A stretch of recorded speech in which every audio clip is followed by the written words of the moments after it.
Hello and welcome to the PFF Fantasy Football Podcast. I'm your host, Ian Hartitz, and today we continue the Fantasy Files series with a look at the Washington football team's passing game, specifically Terry McLaurin, Curtis Samuel, Logan Thomas, maybe a little Diami Brown. I don't know. We're getting crazy, people. We'll see what happens. But basically, I do think we're on the verge of seeing this Washington passing game actually taking a big leap forward compared to what we've seen in past years. And there's been some good receivers. I mean, Pierre Garcon, Deshaun Jackson with those Kirk Cousins, Shanahan, RG3 teams, Lavernius Coles, especially Santana Moss. I mean, my goodness, a few people remember that. I think it was Monday Night Football, maybe Sunday night. The Cowboys were inducting, I think, each of Troy Aikman, Michael Irvin, and Emmitt Smith into their Ring of Honor. Had a comfortable, I think it was like a 14-3 lead in the fourth quarter. And Santana Moss just catches two, not one, but two bomb touchdowns to steal the game. But he was a lot of fun to watch back in the day. And I think that's kind of a more overlooked name from the past couple of decades. So I want to give Santana a shout out. But truly, people, McLaurin, I don't want to say he's on pace to have a better career than Santana Moss. That guy was around a long time. He's been fantastic, though, just taking those other guys out of it. Terry McLaurin, in terms of Terry McLaurin, has been freaking awesome. 58 catches, 919 yards, 7 touchdowns as a rookie. Last year, 87 catches, 1,118 yards, 4 touchdowns. And he has been doing it with the type of quarterbacks that make him the favorite to be his generation's Allen Robinson, who is his generation's Andre Johnson. And I know Larry Fitzgerald has a case to be made for this, quote unquote honor as well of just having the most dog shit quarterbacks possible back there. But he did get to play with Carson Palmer at some point. To this point, we have not seen McLaurin play with really a single replacement level quarterback even. I mean, okay, some of these guys were better in other situations, but the Case Keenum Washington era was awful. We had Colt McCoy there for a game.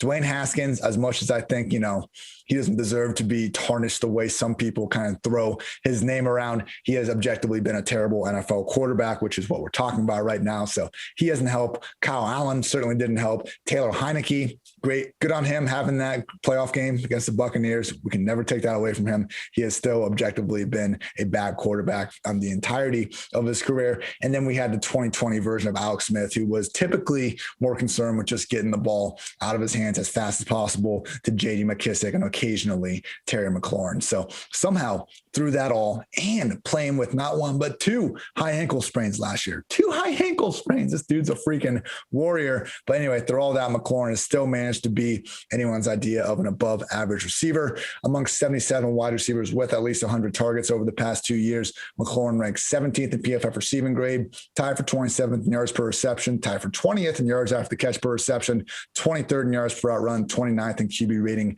when targeted. Again, not the craziest numbers. I don't think anyone's saying Terry McLaurin needs to be a top 10 real life receiver, needs to be considered in that conversation. Just saying, despite these quarterbacks, he's been making the most of it. I was surprised to see with that yards per route run total, he's number 23 at 1.95, right behind him at number 24, Allen Robinson at 1.94. So it really does all come back around sometimes. So just realize, and you can check out my Twitter at iHartitz. I like to post some highlight cutoff films from these guys.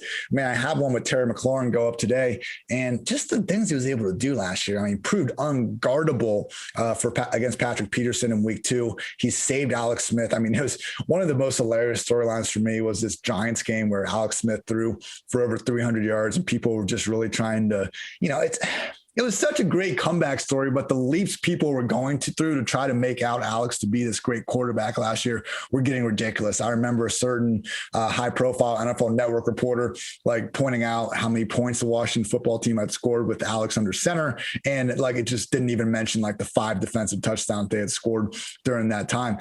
We can just all be happy that Alex Smith came back from one of the worst injuries we've ever seen without saying the guy was a great quarterback, and that was all my way of saying that McLaurin caught this borderline hospital ball against the Giants in between 3 guys, somehow broke every tackle, found his way to the end zone. So he just got this really nice mix of route running ability and underrated yak potential. And that's really, that latter point was more what they focused on last year. Again, he didn't have a quarterback that could throw the ball more than 20 yards downfield half the time, one that really never wanted to do that, which proved to be the bigger problem. So you just see on film, McLaurin in the slot, finding the soft space. And then once he gets the ball, the dude's just slippery as hell coming in and out of his cuts. So we had some examples, Ravens, Seahawks, several games where he went downfield with success. He mossed William Jackson against the Bengals is another example. So it's not that he can't go downfield. It's kind of like his former, I think they were at Ohio State briefly at the same time. It's like Michael Thomas, it's kind of the critiques on him from sometimes.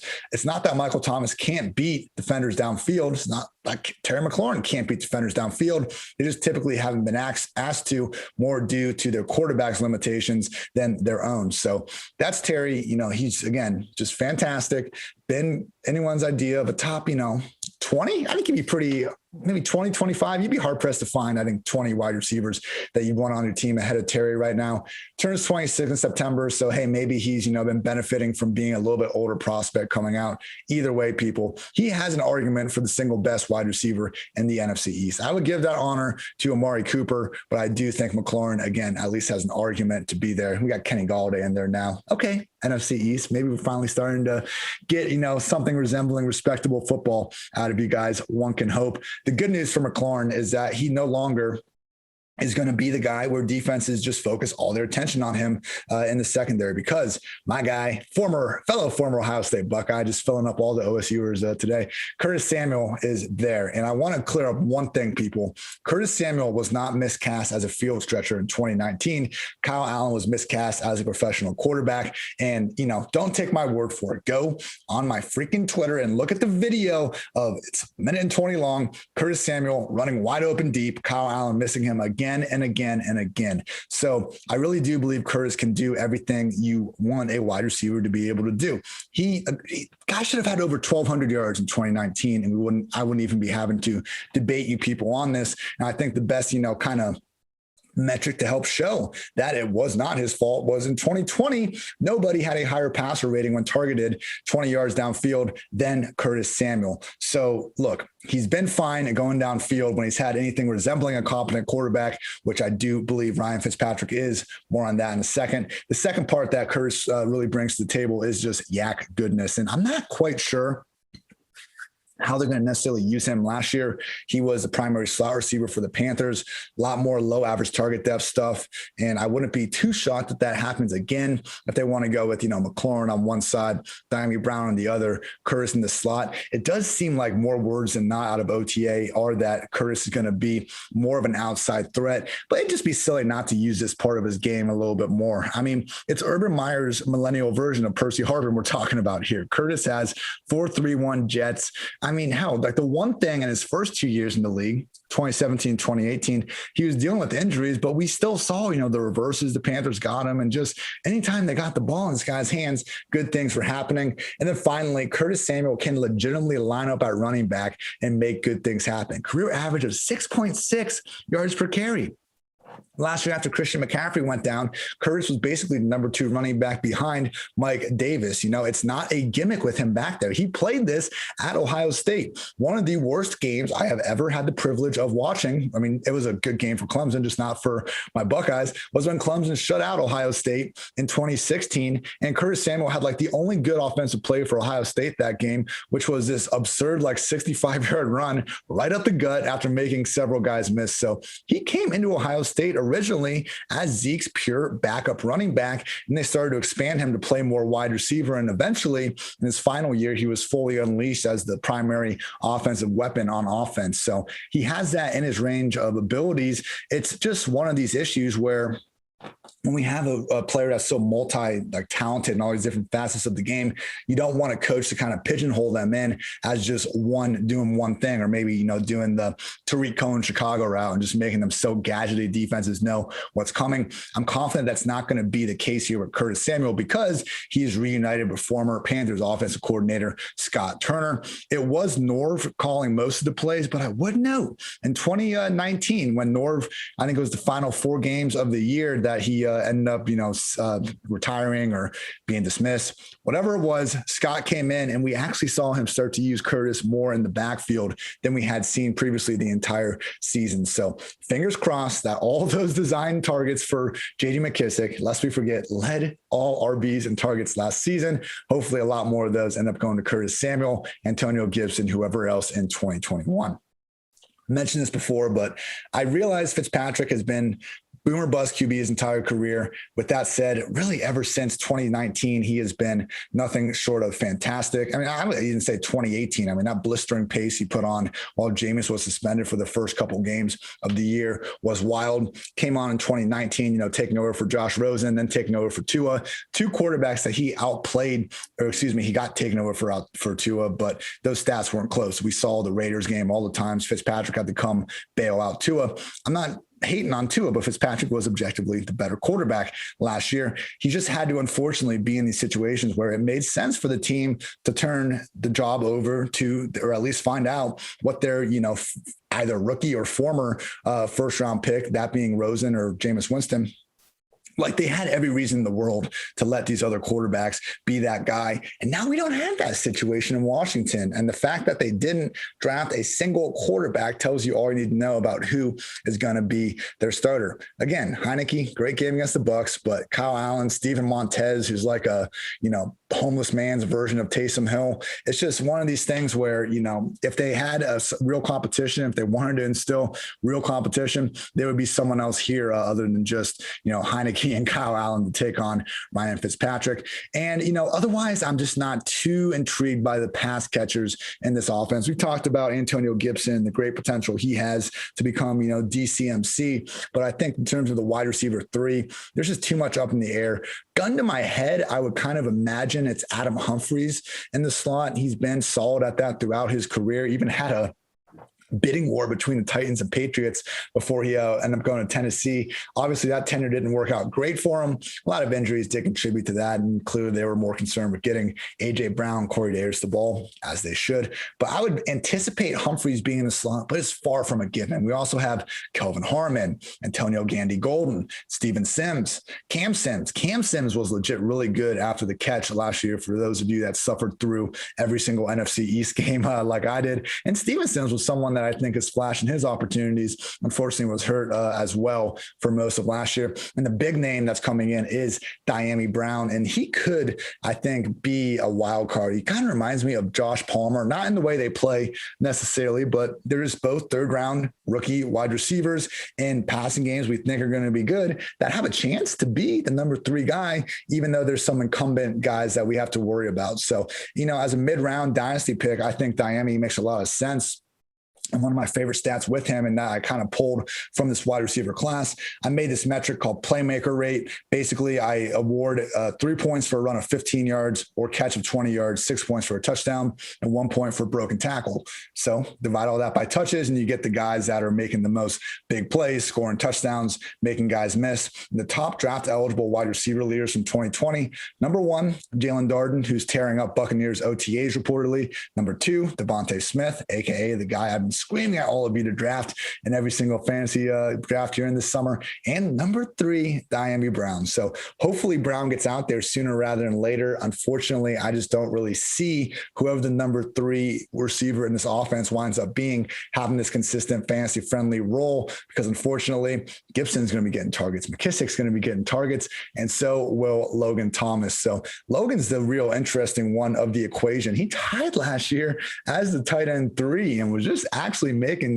big baller plays throughout a lot of the final games of the year. So maybe you guys have heard Logan Thomas, former college quarterback, but this guy came in, and it's the whole, Tebow versus Logan Thomas thing. Like, Logan Thomas was the nation's highest ranked recruit as a tight end and leaving high school. He wasn't someone that's, pretending to learn the position on a freaking whim because he's having, a quarter life crisis. So I think with Logan Thomas, he is someone that isn't getting a ton of love. I think because people don't see him getting 110 targets again in 2021, but we can take 20 fewer targets and take the increase in efficiency that should go hand in hand with Fitzpatrick. I think Logan Thomas will again finish as a tight end 1, but that's going to take us to our PFF Lily stat. And it is about Ryan Fitzpatrick's number 1 receivers, because we have seen, Devontae Parker, Jets version Brandon Marshall, Stevie Johnson on those Bills teams back in the day. Ryan Fitzpatrick knows a thing or two about enabling a high-end wide receiver 1. So his target totals in his 8 seasons with double-digit starts from the number 1 wide receiver, 128, 137, 134, 141, 146, 148, and 173 to old man Brandon Marshall. And I understand that, this Washington team, they might have best defense in the league. Can we say that? I think they're in discussion. At the very least, their defensive line might be the single best, overall positional unit in among any defense in the league. So, with Montez Sweat, Jonathan Allen, Deron Payne, Chase Young, all those freaking first-round picks are starting to reach the height of their powers. Scary unit. So I don't think we're going to see Fitz be quite as pass happy as he had to be in some of those situations. Just realize this is a guy that we have consistently seen get the ball to his studs. And that takes me to the ranks, and they are Terry McLaurin as my wide receiver 11. He has the ADP as a wide receiver 11 underdog right now. I'm in line with the masses with it.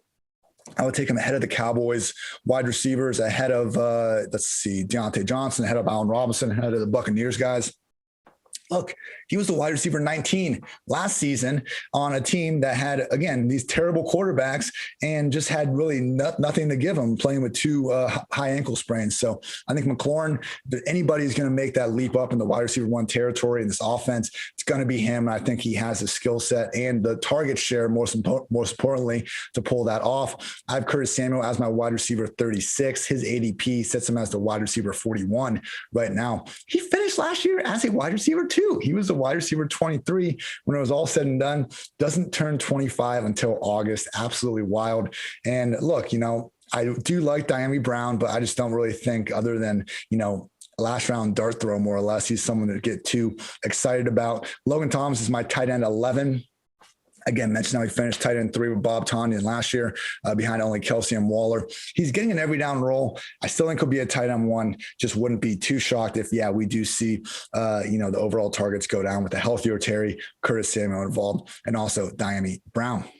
Thank you, as always, for tuning in to PFF Fantasy Football Podcast, everyone. Just so you know, though, my lovely company, PFF, does far more than just fantasy football. We just released our PFF College Football Preview Magazine, and for just $7.99, you can access that. 600-plus pages of analysis, best returning players for all 130 teams, advanced scheme breakdown, strength and schedule, win projections, and more. Again, that's available with any PFF College or PFF Edge subscription. Get it now for less than $8. Cool nuggets, Chris Olave, my guy from Ohio State, being the number 1 receiver separating. Garrett Wilson, some goodness coming up as well. I think we'll be talking about a lot more Ohio State receivers in the NFL for many years to come.